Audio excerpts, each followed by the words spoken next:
ജനാർദ്ദന കുറുപ്പാണ്. നമ്മൾ വാശിയും പഞ്ചതത്വവും എന്നുള്ള പുസ്തകത്തിലെ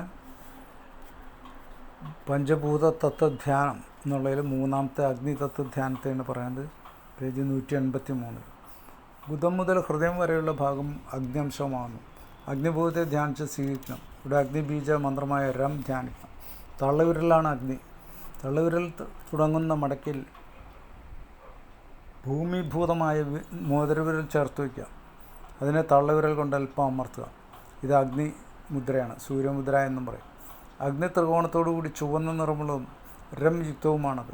അഗ്നിയിൽ വായുവിനെ ചേർത്ത് രേഹത്തെ സമന്വിച്ച ത്രിനേത്രനും വരദനും തരുണാദിത്യ സമാനും ഭസ്മധൂളിൽ സർവാംഗനുമായ രുദ്രനെ ധ്യാനിക്കണം. അങ്ങനെ 2 മിനിറ്റ് ധ്യാനിച്ചാൽ ആ സാധകന് അഗ്നി കൊണ്ടുള്ള ഉപദ്രവം ഉണ്ടാകില്ല. കത്തുന്ന തീയിൽ കൂടി നടന്നാലും ദഹിക്കപ്പെടുകയില്ല. അഗ്നിയെ അഗ്നിഭൂതത്തിലും അതിൻ്റെ അവയവങ്ങളിലും ചേർത്ത് ധ്യാനിക്കുക. ബുധം മുതൽ ഹൃദയം വരെയുള്ള ഭാഗം ഇതാണ് അവിടെ പറഞ്ഞത്.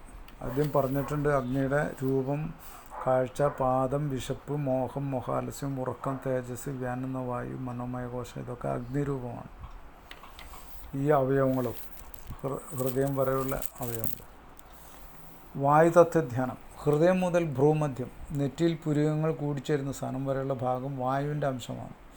ഇവിടെ വായുവിനെ ധ്യാനിച്ച് ആവാഹിക്കണം. വായുബീജമന്ത്രമായ യം ജപിക്കണം. ചൂണ്ടുവിരലാണ് പ്രാണൻ, വായു. ചൂണ്ടുവിരൽ അഗ്നിവിരലായ തള്ളവിരലിൻ്റെ കടക്കൽ ചേർത്ത് വയ്ക്കണം. തള്ളവിരൽ കൊണ്ട് ചൂണ്ടുവിരലിനെ പതുക്കെ അമർത്തണം. മറ്റു വിരലുകൾ നിവർത്തിപ്പിടിക്കണം. ഇത് വായുമുദ്രയായി. വായുതത്വം 6 കോണുള്ളതും കൃഷ്ണവർണ്ണവും യകാരയുക്തവുമാണ്. വായുസ്ഥാനത്ത് യകാരത്തോടുകൂടി വിശുദ്ധമുഖനും സർവജ്ഞനുമായ ഈശ്വരനെ ധ്യാനിക്കും. അങ്ങനെ ദിവസവും 2 മിനിറ്റ് വീതം വായുധ്യാനം നടത്തിയാൽ വായുവിനെ പോലെ ആകാശചാരിയായിത്തീരും. ഇങ്ങനെയുള്ള യോഗ്യം വായുവിനെ അല്പം പോലും ഭയപ്പെടേണ്ടതില്ല. വായുദോഷം മൂലം സാധകൻ മരിക്കില്ല. ഇവിടെ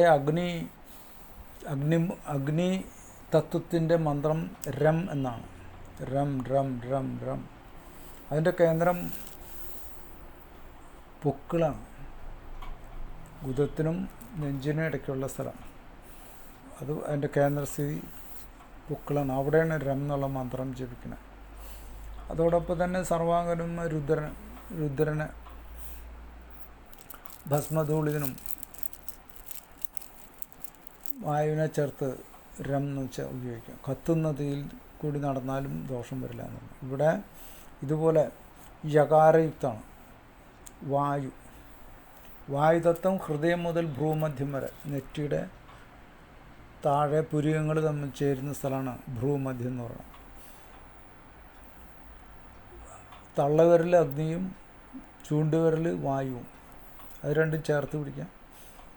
അതിൻ്റെ ചൂണ്ടുവിരലിൻ്റെ മീതെ കൂടെ തള്ളവിരൽ ഞെക്കുക. മറ്റ് 3 വിരലുകൾ നിർത്തി വയ്ക്കുക. അതിന് വായുമുദ്ര.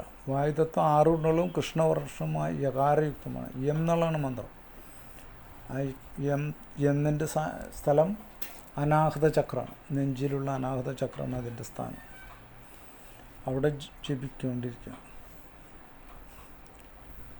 അപ്പോൾ ആ വായു അനുകൂലമായി തീർന്ന ആകാശത്തിൽ പോലും പൊന്തി പോവാനുള്ള കഴിവുണ്ടായിത്തീരുന്നുണ്ട്. വായുവിനെ പോലെ ആകാശചാരിയായിത്തീരും. അങ്ങനെ ധ്യാനം ചെയ്തുകൊണ്ടിരുന്നാൽ അങ്ങനെയാണ് അതിൽ നമ്മൾ ചിന്തിക്കേണ്ട വിഷയം. ഇനിയും അടുത്ത ദിവസം പറയാം. നമഃ ശിവായ.